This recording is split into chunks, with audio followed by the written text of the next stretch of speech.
Okay, guys, so story time. From here onwards, I don't think I'll be taking on any vehicles that have been salvage repaired, or let's rephrase that. I'll be very careful from here onwards what vehicles I take on that are salvage repaired. Some of you guys may recognize this car. This car came in, it's probably 2 to 3 months ago now, potentially, with issues. It's a very good customer of mine. I remember when he first brought it to me, I brought it to his attention that it had been salvage repaired, and he knew that because he knew the guy who he bought it off. And some of you guys actually know. The salvage game is something that is growing massively. Yep, so that's it again. My mic is gone. I'm hoping, as it's around the corner from Christmas, maybe Santa's going to bring me some new microphones. Who knows? Anyway, as I was saying, the salvage game is something that is growing massively. And everyone's getting involved in it. It's absolutely amazing that people want to get involved and fix things themselves and cut down the costs of labor. I understand that, and I'm fully for that.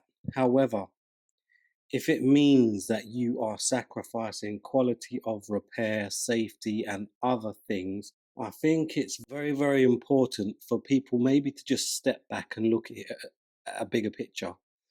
I mean, if you're repairing these vehicles for yourself, it's one thing. Obviously, you know how it's been done. You know what the weak points are, if there are any issues.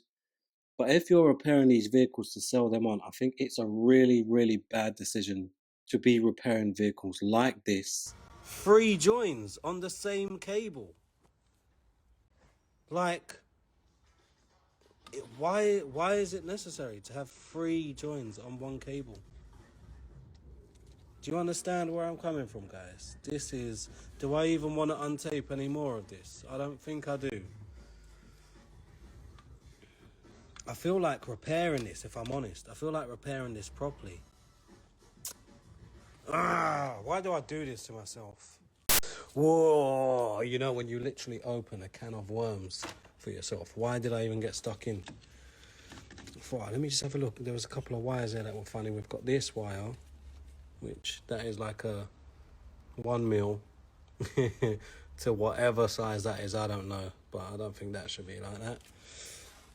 We got some wires with just tape, no heat shrink.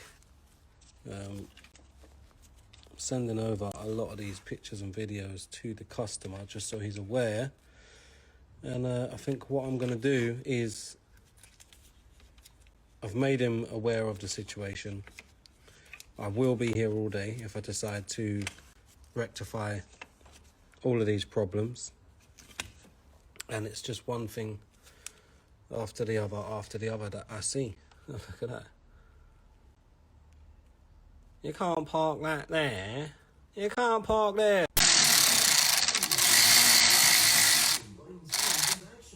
Right, let's get this crap off of here.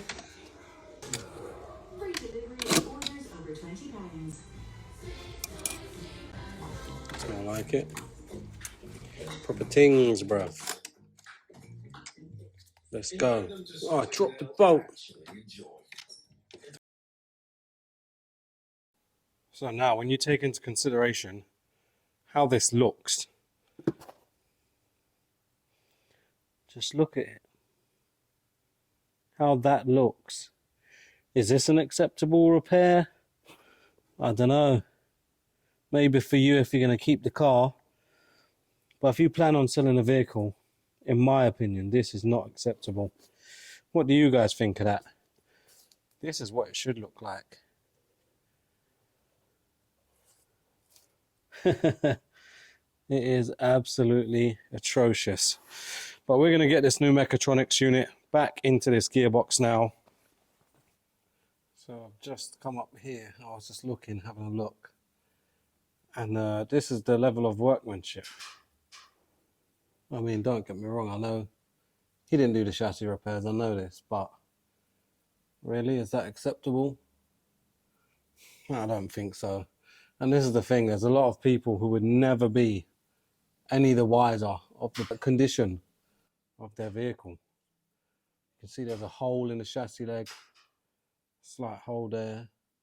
So I just really feel for these customers, to be honest. It's no good. It's no good. Anyway, let's get his car back on the road. Let's do this.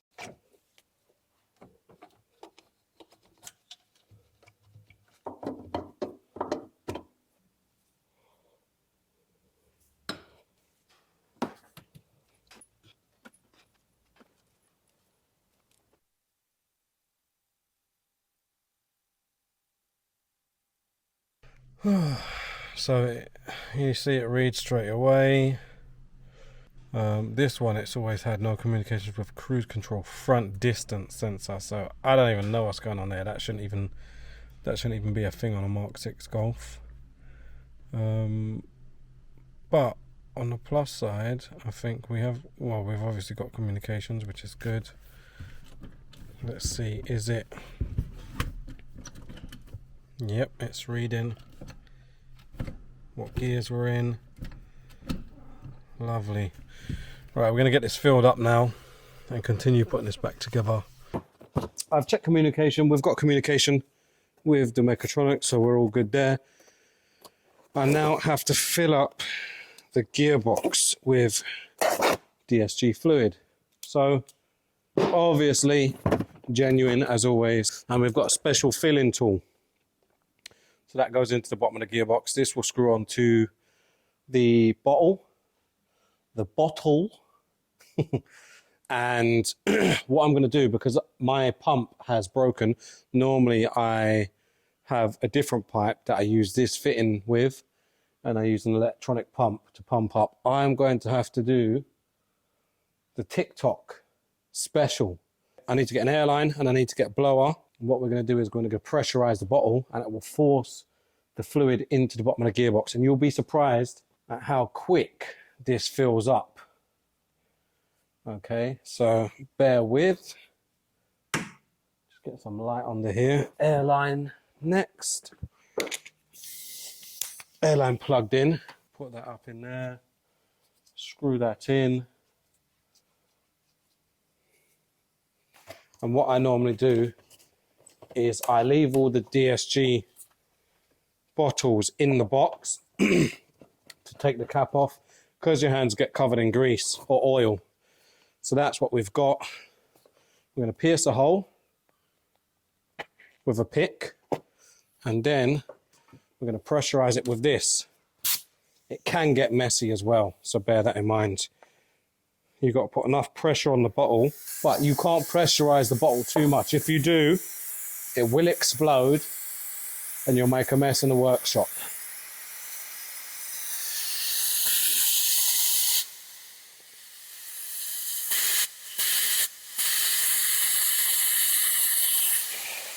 So that's one bottle down already. That was probably all of 30 odd seconds. Then you want to pinch that to make sure no more oil comes out. Put your bottle down in your drainer. Like I said, leave the bottles in the box. It's easier to unscrew them. There's another bottle there. And then we have to screw this cap onto the bottle and then just repeat the process. Pierce it.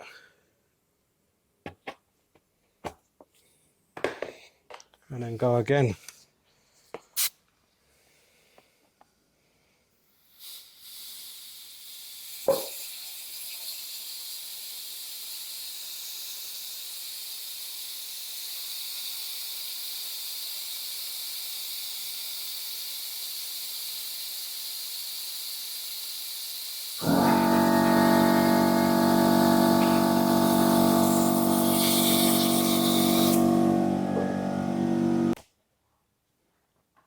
Okay, so now that we have filled the DSG box with fluid, we are flashing the original software from the mechatronics onto the new mechatronics. So I've got it all set up here on a trolley now. I've got a cable directly into the mechatronics, and that's hooked up to the mapping tool. We are now currently doing a ECU identification, so you need to ID the ECU or TCU before you do anything, just to make sure that you've selected the right stuff and it is communicating. And then once that's done, I can select the backup file, load that onto the TCU, and then we can do gearbox calibrations and get this car out on the road and test driven. So yeah, that's where we're at. Okay, so where we're at the moment is we're now on a test drive. So I tried to flash the software over using some mapping software that I have. So I tried to write the files from the old mechatronics onto the new one, but the new one was virginized, so you have to use a program called Otis. So we've had like a remote login session. I've had someone do that. They flashed that over, which is amazing. So I'm taking it out on a test drive now, see how we get on. I am aware of some faults that are still present, but they're not faults that are caused by the mechatronics. This is faults that were already previously on the vehicle. So we're going to take it on a road test now, cycle through the gears. We've done a calibration, we've done adaptations, and hopefully this is the end of it and we can say goodbye to this car. Failing that, obviously we may have to look into what issues there are, if there are any issues. But fingers crossed. I've had enough dramas with this vehicle. Thank you very much to the person who repaired the car. So anyway, let's get cracking and see how we go. So we're out on a test drive now, and if you look in the corner up here, you can see a D and a spanner. So this does mean that there's a mechatronics fault. We've got no communication with the paddles, and we also have no communication with the shifter. So if I try to shift up or down on the shifter, it does absolutely nothing. It does obviously recognize what gear we're in. If I put it into sports, it knows we're in sports. If I put it into drive, it knows we're in drive, and vice versa. Same for park, reverse and neutral. So we are going to circle back to the workshop now, have another scan of the vehicle and see what pops up. And yeah, go from there. I think at this point, maybe I am in over my head. I'm not a gearbox specialist. I absolutely hate dealing with this sort of stuff to begin with anyway. And maybe because it's virginized mechatronics, there's issues. I don't know. This is not my forte, people. So yeah, let's get back to the workshop, throw VCDS on it, and go from there. Yet again, my mic stopped working. I just want to highlight how bad it is out there, and I just really think it's an idea for some of you guys to maybe take someone along with you that knows what they're looking at, someone who's got some sort of accident damage background and, you know, can look into things a little bit better and make sure that you guys aren't getting shafted, because unfortunately a lot of people out there are buying categorized repaired vehicles that are not repaired properly. And let's be honest, no one wants to be robbed of any money and end up with a lemon. Anyway guys, what can I say? Prime example is beast mode to the world.